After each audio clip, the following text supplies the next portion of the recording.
조선 역사상 가장 위대한 군주 중 한 분으로 추앙받는 정조대왕, 우리에게는 애민 정신이 투철하고 학문에 깊이가 있었던 개혁 군주의 모습으로 익숙하죠. 밤낮으로 책을 놓지 않으며 백성을 위한 정책을 고심하고 때로는 신하들과 뜨거운 학문 토론을 즐겼을 법한 그런 근엄하고 지혜로운 왕의 모습이 우리 머릿속에 자연스럽게 그려지곤 합니다. 그런데 만약 이런 성군으로 알려진 정조대왕이 신하들에게 상상조차 하기 힘든 거침없는 욕설이 가득한 편지를 수없이 보냈다면 믿으시겠습니까? 그것도 한두 번이 아니라 당대 최고의 권력을 가진 고위 관료들을 향해서 말이죠. 아마도 적잖이 놀라셨을 겁니다. 우리가 알던 정조의 이미지와는 너무나도 다른 충격적인 사실에 말이죠. 오늘 우리는 바로 그 충격적인 진실 속으로 들어가 보려 합니다. 정조대왕이 신하들에게 보낸 편지들, 그저 감정적인 화풀이로 치부할 수 없는 날카로운 일갈과 때로는 비수 같은 꾸짖음이 담긴 문서들을 말입니다. 이 편지들은 단순한 욕설을 넘어 정조대왕의 치밀한 국정 운영 철학과 함께 그가 품었던 인간적인 고뇌, 그리고 백성을 향한 뜨거운 진심을 생생하게 담고 있습니다. 과연 정조대왕은 왜 이런 파격적인 소통 방식을 택했을까요? 그 안에 숨겨진 진짜 정조의 모습을 함께 찾아 나서보는 건 어떨까요? 우리가 미처 알지 못했던 감춰진 정조의 진짜 얼굴을 만나보는 시간이 될 겁니다. 자, 그럼 먼저 성군 정조에 알려지지 않은 반전 매력, 바로 욕설 편지가 등장하게 된 배경부터 찬찬히 살펴보겠습니다. 정조대왕은 분명 학문을 숭상하고 백성을 사랑했던 개혁 군주였습니다. 그의 제2기간 동안 규장각을 설치해 학문적 기틀을 다지고 수원 화성을 축조하여 국방력 강화와 상업 발전을 꾀했으며 탕평책을 강력하게 추진하며 붕당의 폐해를 극복하려 했었죠. 이런 면모만 본다면 그는 그야말로 완벽한 군주의 표본처럼 보입니다. 하지만 그 이면에는 그의 왕권을 끊임없이 흔들고 나라의 근간을 위협하던 암울한 현실이 존재했음을 기억해야 합니다. 정조가 왕위에 올랐던 18세기 후반 조선은 겉으로는 평온해 보였지만 실상은 불안정한 정치 상황에 놓여 있었습니다. 오랜 기간 지속된 붕당 간의 갈등은 이미 고질병이 되어 나라의 기강을 흔들고 있었고 특정 가문이 권력을 독점하려는 세도 정치의 그림자가 서서히 드리워지기 시작하던 시기였습니다.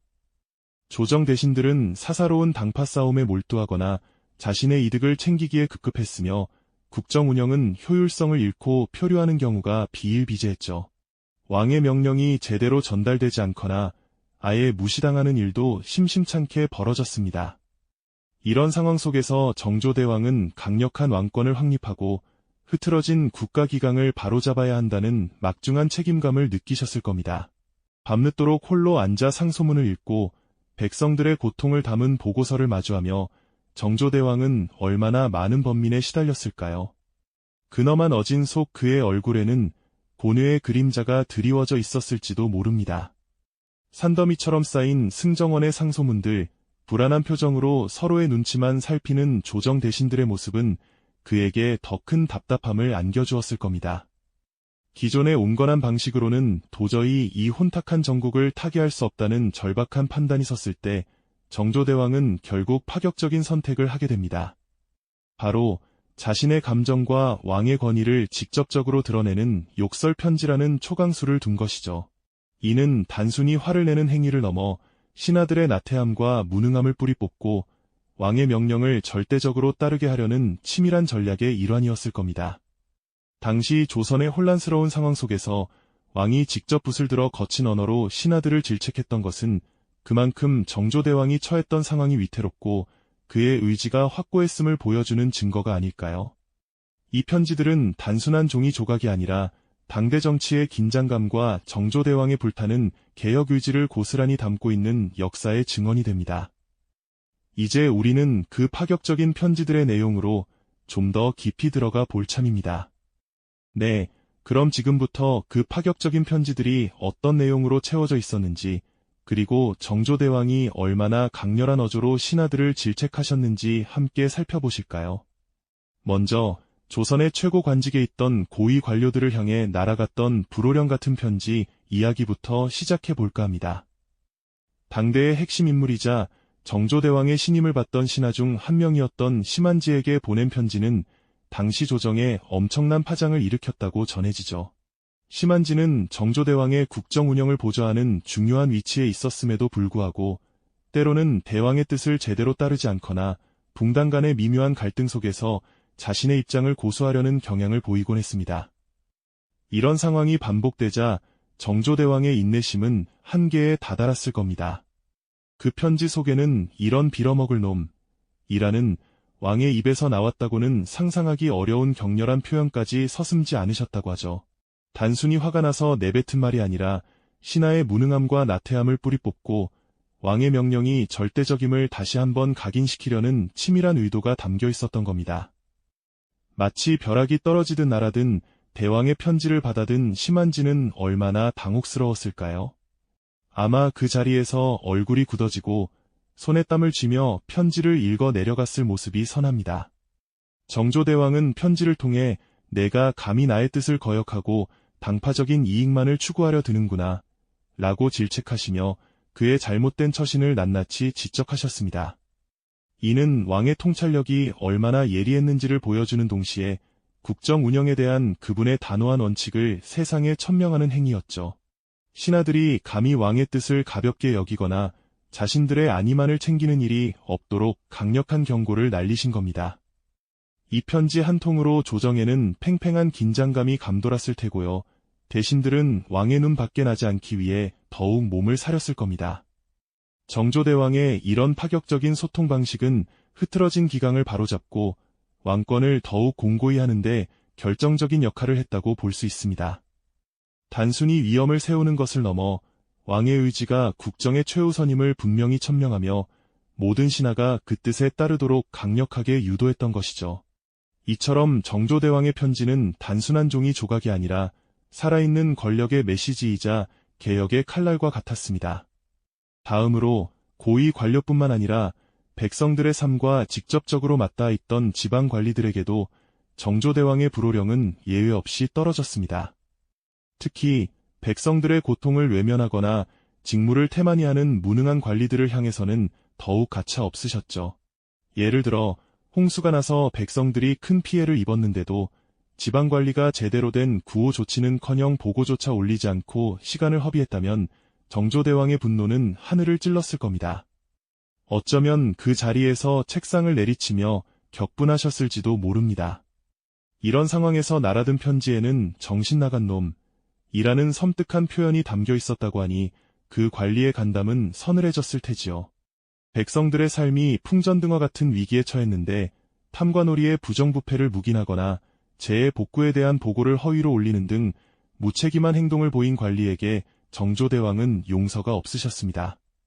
그분은 편지를 통해 내가 어찌 백성들의 고통을 외면하고 자신의 안위만을 챙기는가, 당장 백성들을 구제하고 모든 상황을 투명하게 보고하라 고 준엄하게 명령하셨습니다. 이처럼 강도 높은 질책 뒤에는 백성을 향한 정조대왕의 뜨거운 애민 정신이 고스란히 숨쉬고 있었죠. 그분에게는 백성 한 사람 한 사람의 삶이 곧 나라의 근간이었으니까요. 왕의 편지를 받아든 지방관리는 아마 밤잠을 설쳐가며 백성 구제에 매달렸을 겁니다. 이는 단순한 욕설이 아니라 백성들의 삶을 지키기 위한 왕의 절박한 외침이었으며 국정 운영에 대한 그분의 꼼꼼함과 책임감을 여실히 보여주는 증거라고 할 수 있습니다. 무능한 관리들에게는 핵폭탄과도 같은 경고였지만 백성들에게는 왕의 따뜻한 마음이 전해지는 순간이었을 겁니다. 재난 현장에서 고통받던 백성들은 아마 자신들을 잊지 않고 보살피는 왕의 존재에 큰 위안을 얻었을 테지요. 이렇듯 정조대왕은 편지라는 직접적인 소통 방식을 통해 백성의 삶을 최우선으로 여기는 군주의 면모를 유감없이 보여주셨습니다. 놀랍게도 정조대왕의 직원은 스승이나 존경하는 원로 대신들에게도 예외가 없었습니다. 보통 왕이 스승에게는 예를 갖추고 공손한 태도를 보이는 것이 일반적이었지만 정조대왕은 국정 운영에 관한 일이라면 사적인 관계를 뛰어넘어 오직 나라와 백성만을 생각하는 원칙주의자이셨습니다.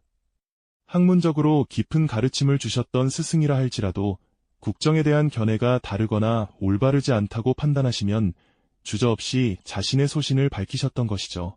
어떤 편지에는 이 늙은이가 어찌 그리 고집불통이요 와 같은 표현이 담겨 있었다고 합니다. 얼핏 들으면 무례하게 느껴질 수도 있지만 그 안에는 스승에 대한 깊은 존경심과 함께 국가의 미래를 위한 왕의 절박한 고뇌가 함께 녹아 있었습니다. 정조대왕은 스승에게 제가 스승님을 존경하는 마음은 변함이 없사오나 국정의 중요한 사안에 있어서는 사사로운 감정보다 대의를 따르는 것이 옳습니다. 부디 저의 뜻을 헤아려 주시옵소서와 같은 내용으로 자신의 입장을 분명히 전달하셨습니다. 이는 단순히 의견 대립을 넘어 공적인 영역에서는 어떠한 사사로운 관계도 개입될 수 없다는 정조대왕의 확고한 신념을 보여주는 대목입니다. 편지를 받은 노대신은 아마 왕의 강직함에 놀라면서도 그의 깊은 뜻을 헤아리며 씁쓸한 미소를 지었을지도 모릅니다.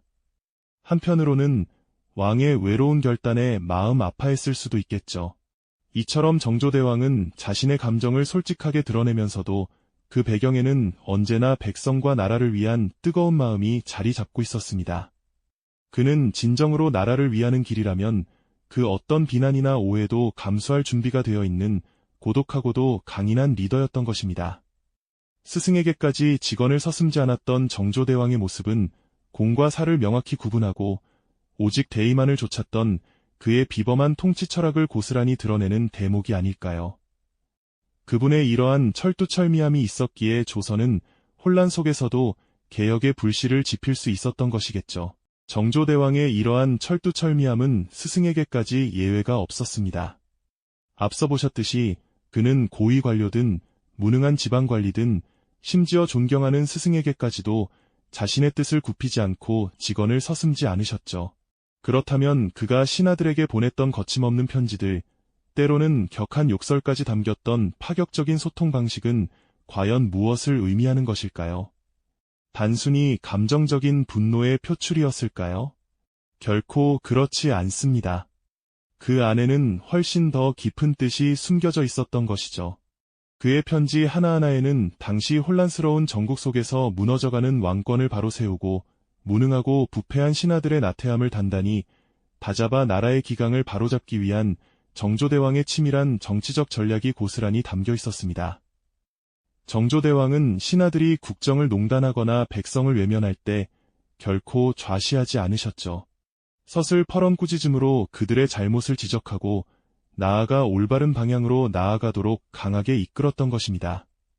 이러한 단호한 리더십은 신하들에게 두려움을 주면서도 동시에 자신의 직분을 되새기고 더욱 철저히 임하게 하는 강력한 동기가 되었죠. 정조대왕의 거친 표현들은 감정적인 욕설이 아니었습니다. 오히려 상황을 꿰뚫는 날카로운 통찰력과 더불어 강력한 경고의 메시지였으며 궁극적으로는 백성을 위한 뜨거운 마음에서 비롯된 것이었죠. 엄격한 질책 뒤에는 백성을 향한 사랑과 나라를 올바르게 이끌고자 하는 불타는 사명감이 있었던 겁니다. 한 나라의 최고 지도자가 짊어져야 했던 무게와 고독은 얼마나 엄청났을까요? 모든 결정이 백성의 삶과 국가의 운명에 직결되는 상황에서 정조대왕은 때로는 외로운 결단을 내려야 했고 많은 오해와 비난을 감수해야만 했습니다. 하지만 그는 흔들리지 않으셨습니다. 그 모든 어려움 속에서도 비범한 통찰력과 카리스마를 발휘하여 조선이라는 배를 올바른 항로로 이끌었던 것입니다.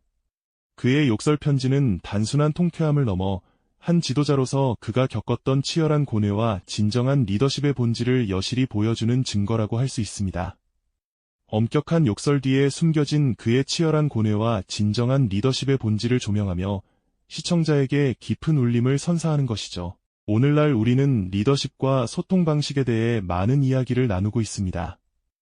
정조대왕의 파격적인 소통은 200여 년 전 조선시대의 강력한 왕권 확립과 국정개혁에 중요한 역할을 했습니다.